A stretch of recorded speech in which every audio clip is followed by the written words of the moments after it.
Hello student, आज की class में हम लोग पढ़ेंगे नया चैप्टर अध्याय 4 जिसका नाम है रासायनिक बलगतिकी, केमिकल काइनेटिक्स।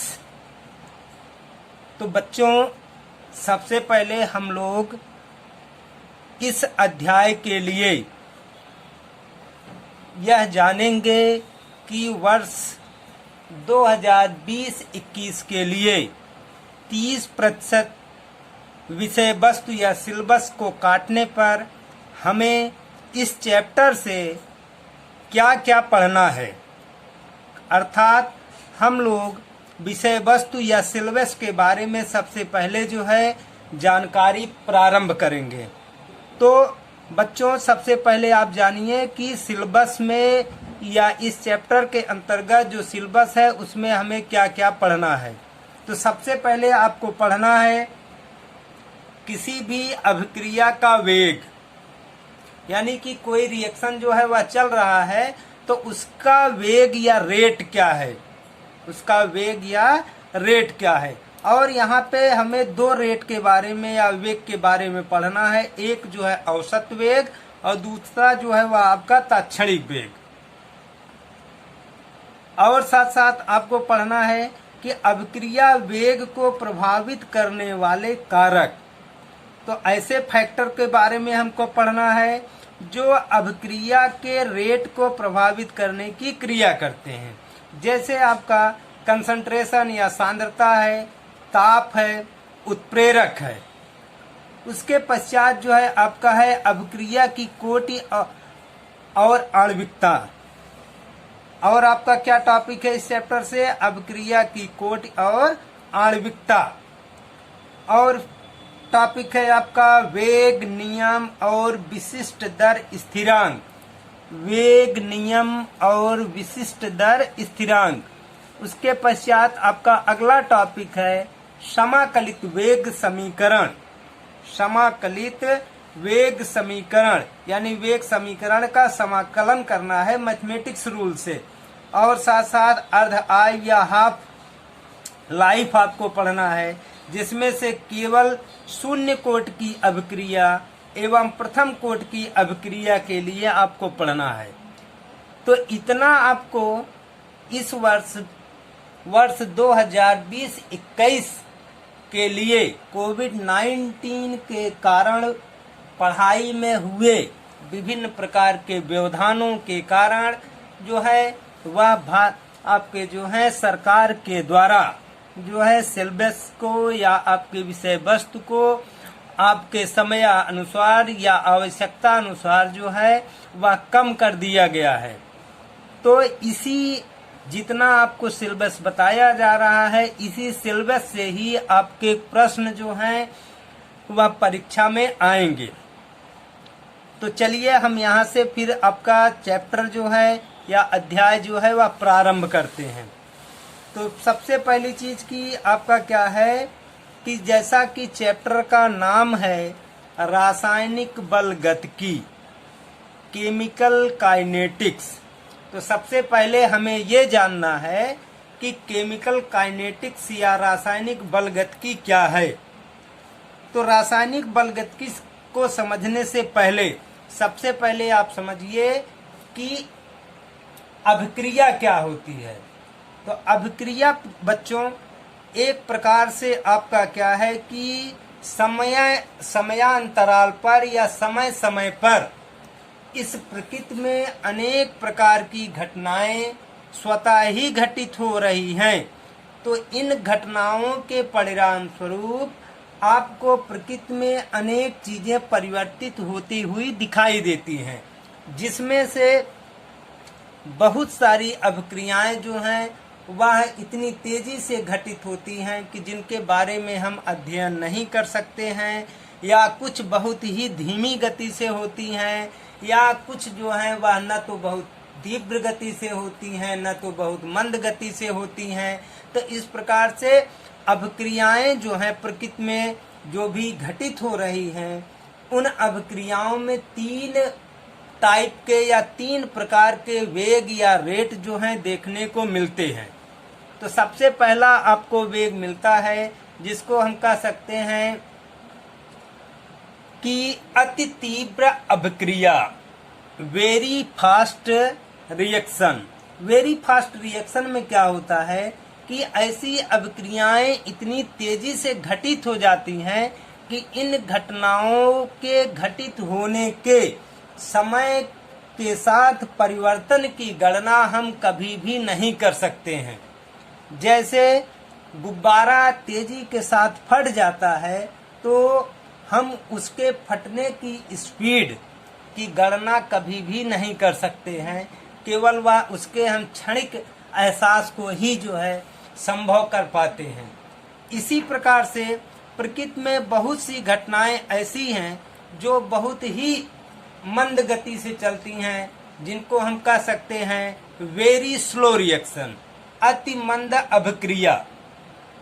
अति मंद अभिक्रिया में आपके क्या होते हैं, अभिक्रिया की दर इतनी धीमी होती है कि अब एक अभिक्रिया को पूर्ण होने में कई दिन, कई साल, कई जो है आपके वर्ष लग सकते हैं। जैसे हम लोग जो भोजन करते हैं, एक टाइम का भोजन करने में अगर हमारे शरीर में एंजाइम्स जो हैं वह प्रोवाइड न किए जाएं या न बनाए जाएं शरीर के द्वारा, तो एक टाइम का भोजन जो है वह आपका डाइजेस्ट होने में लगभग 50 से 60 वर्ष लग जाएगा। यानी कि जो आजकल की औसत आयु है वह आपके क्या है कि एक टाइम का भोजन करने में पूरी आपकी लाइफ जो है वह समाप्त हो जाएगी, दोबारा आपको भोजन की आवश्यकता नहीं पड़ेगी। ऐसा क्यों हो रहा है? ऐसा इसलिए हो रहा है कि ये अभिक्रियाएं जो हैं विभिन्न प्रकार के उत्प्रेरकों जैसे एंजाइम्स हैं उनके द्वारा प्रभावित होती हैं। तीसरा रिएक्शन आपको देखने को मिलता है कि कुछ अभिक्रियाएं ऐसी होती हैं कि जिनका हम ऑब्जर्वेशन या प्रेक्षण कर सकते हैं।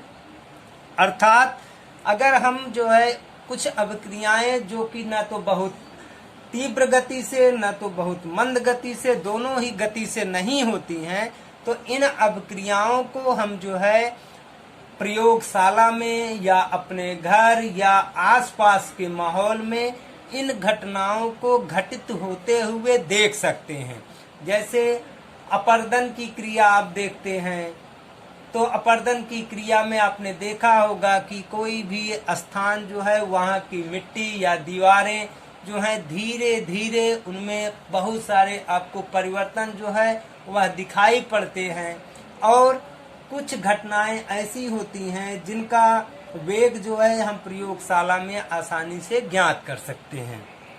तो यही जो आपका स्लो रिएक्शन है, मंद अभिक्रिया है, इन्हीं अभिक्रियाओं के बारे में रासायनिक बलगतिकी के अंतर्गत अध्ययन किया जाता है। यानी कि ऐसी अभिक्रियाएं जिनमें आपके क्या है कि होने वाले परिवर्तन का हम प्रेक्षण कर सकें, उन पे होने वाले विभिन्न प्रकार के उत्प्रेरकों जैसे आपके जो है सांद्रता, ताप, दाब आदि के कारण होने वाले परिवर्तन का अध्ययन कर सकें, और साथ साथ इन अभिक्रियाओं में विभिन्न प्रकार के बॉन्डों के टूटने की या उनके जुड़ने की विभिन्न स्थितियों की गणना कर सकते हैं। तो इसी रिएक्शन का अध्ययन रासायनिक बलगतिकी या केमिकल काइनेटिक्स के अंतर्गत किया जाता है।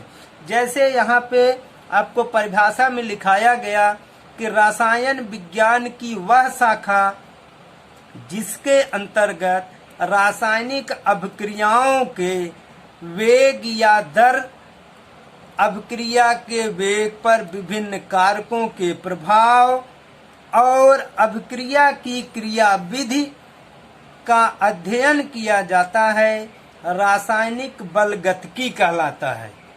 तो रासायनिक बलगतिकी आपका क्या है कि किसी भी अभिक्रिया के वेग को प्रभावित करने वाले कारक तथा उससे होने वाली विभिन्न प्रकार की क्रियाविधि का अध्ययन जो है केमिकल काइनेटिक्स के अंतर्गत किया जाता है। तो अभिक्रिया की दर, अब यहाँ से आपके क्या है कि जब रासायनिक बलगतिकी को हम जान लेते हैं तो रासायनिक बलगतिकी के आधार पर मूलतः आपको रेट की बात करनी है, दर की बात करनी है। तो अब अभिक्रिया की दर क्या होती है, इस चीज को हमें समझना है। तो अभिक्रिया की दर में आपका क्या है,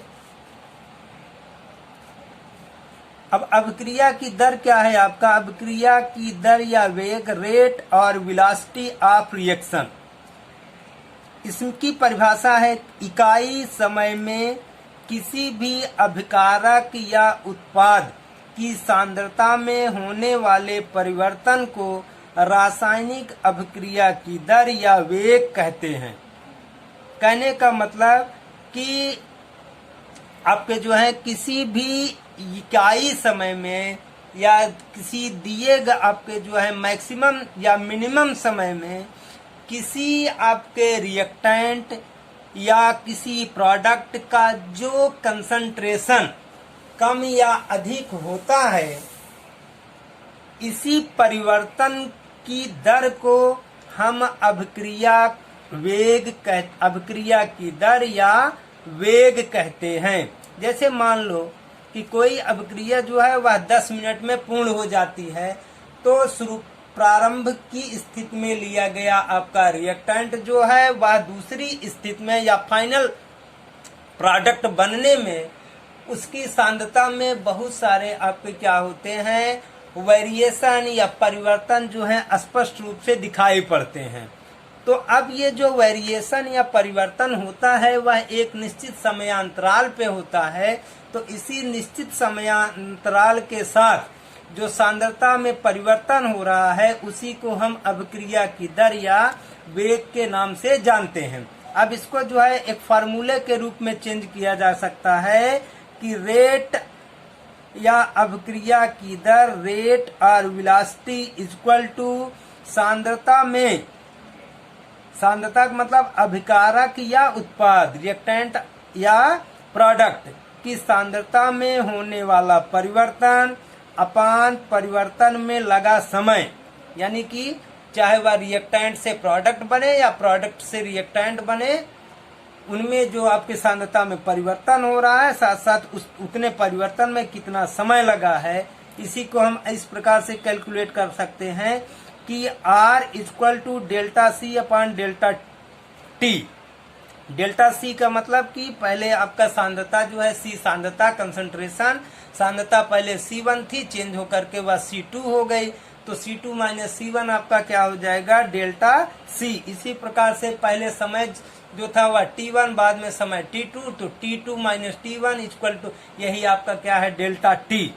अब इसकी जो यूनिट निकाली जाती है, इसकी यूनिट होती है या इकाई या मात्रक होता है मोल प्रति लीटर प्रति सेकंड, यानी कि जो अभिक्रिया की दर होती है इसका मात्रक होता है मोल प्रति लीटर प्रति सेकंड, या इसे दूसरे शब्दों में कह सकते हैं mole litre inverse second inverse. इस प्रकार से आपके क्या हो गए कि यह आपका जो है अभिक्रिया या रेट ऑफ रिएक्शन या रेट ऑफ वेलोसिटी थी। अब यहाँ पे रासायनिक बलगतिकी के अंतर्गत, केमिकल काइनेटिक्स के अंतर्गत अभिक्रियाओं की तीन वेगों का अध्ययन करते हैं। यानी कि रासायनिक बलगतिकी या केमिकल काइनेटिक्स में जो आपके वेग या रेट की बात की जाती है वह 3 टाइप के रेट या वेलोसिटी की बात होती है, जिसमें से आपका क्या है, पहला है आपका औसत दर या वेग जिसको हम कहते हैं एवरेज रेट, दूसरा है आपका तात्क्षणिक वेग जिसको आप इंस्टेंटेनियस आपका जो है रेट कहा जाता है, तीसरा जो है आपका प्रारंभिक वेग या इनिशियल रेट के नाम से जाना जाता है। तो मूल रूप से हमने आपको पहले ही बताया कि यहाँ पे इस चैप्टर के अंतर्गत आपको 2 वेगों के बारे में पढ़ना है। एक जो है आपका औसत दर या वेग के बारे में, दूसरा जो है आपका तात्क्षणिक वेग के बारे में। तो सबसे पहले हम लोग जो है औसत दर यानी एवरेज रेट के बारे में अध्ययन करेंगे। तो आपका टॉपिक आता है औसत दर या वेग। औसत दर या वेग या एवरेज रेट और वेलोसिटी।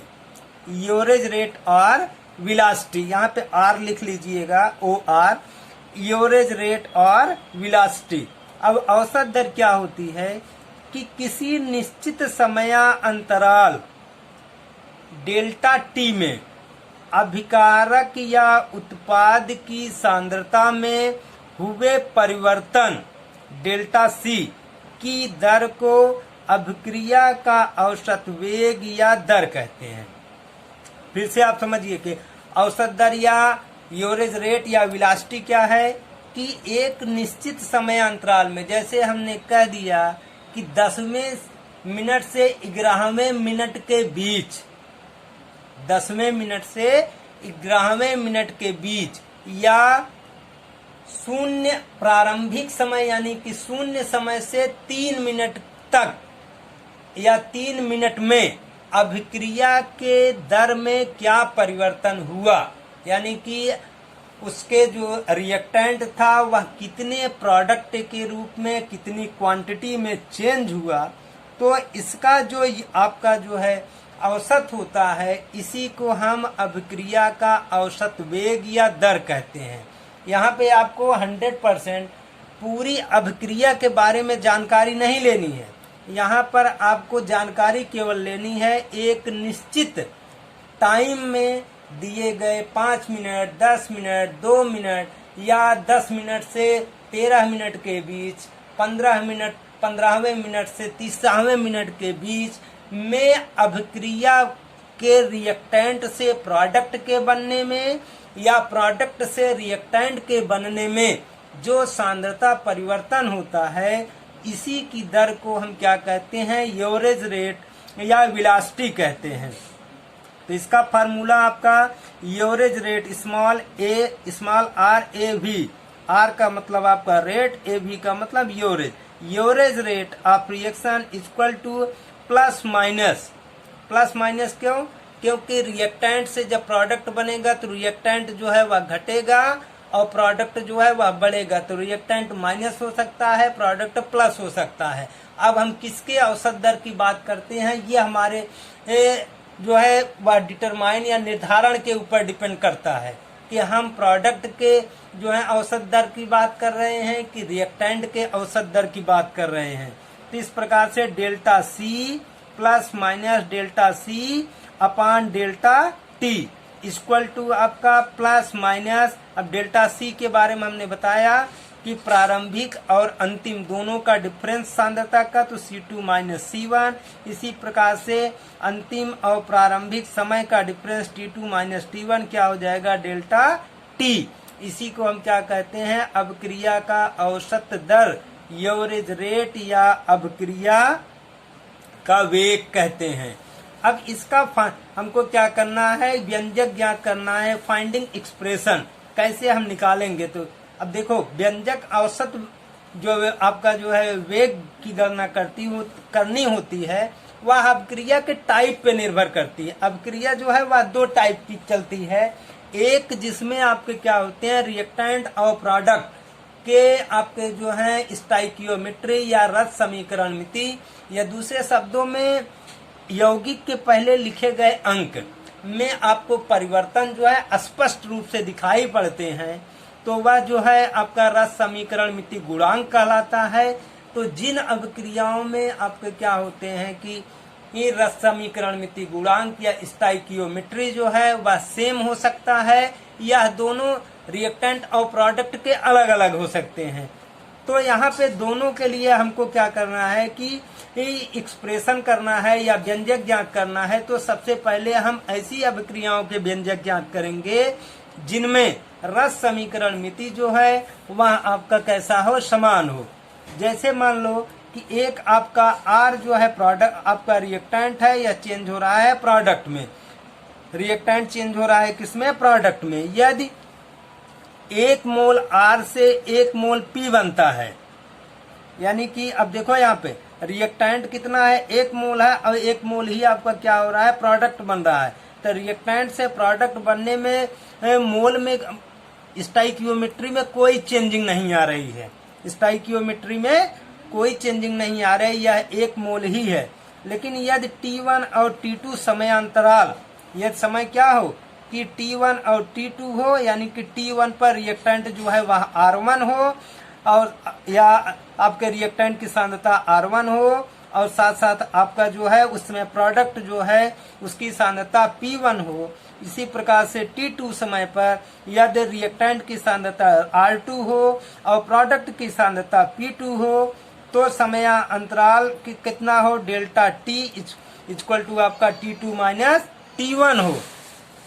तो इस स्थिति में अभिकारक के लिए औसत वेग जो है वह कितना हो जाएगा, अभिकारक के लिए, तो अभिकारक की मात्रा क्या हो जाएगी, घटेगी, इसलिए यहाँ पे साइन माइनस का साइन आएगा। तो औसत वेग बराबर आपका अभिकारक के लिए minus delta R upon delta T, उत्पाद के लिए आपका औसत वेग आपका क्या हो जाएगा, plus delta P upon delta T के। अगर इसी प्रकार से इस कोई अभिक्रिया है, अगर हम यह निकालें तो हमको क्या मिलेगा कि CO यानी कार्बन मोनोऑक्साइड और Cl2 दोनों गैस मिल करके आपस में फास्जीन गैस COCl2 बना रही है। तो इनका रेट निकालेंगे तो अब ये क्या है, रिएक्टेंट, ये क्या है, प्रोडक्ट, तो ये माइनस साइन में जाएगा, या प्लस साइन में, तो क्या हो जाएगा, माइनस डेल्टा आपका जो active mass CO upon delta T equal to minus delta active mass Cl2 delta T equal to आपका plus delta active mass COCl2 upon delta T के। क्यों ऐसा हुआ, क्योंकि यह आपका प्रोडक्ट है, प्रोडक्ट बढ़ रहा है और रिएक्टेंट आपके क्या हो रहे हैं, घट रहे हैं, इसलिए यहाँ पर साइन जो है वह माइनस लिया गया है, जबकि यहाँ की साइन जो है वह प्लस में है। तो इस प्रकार से आपके क्या हो गए कि रस समीकरण मिट्टी गुणांक समान होने पर हम उनके जो है व्यंजक या एक्सप्रेशन को फाइंड करते हैं। कल हम आपको बताएंगे जिसमें रस समीकरण मिट्टी गुणांक जो है वह चेंज नहीं होता है, उन अभिक्रियाओं में कैसे हम औसत दर या वेग या रेट ऑफ वेलोसिटी को हम ज्ञात करते हैं। That's all.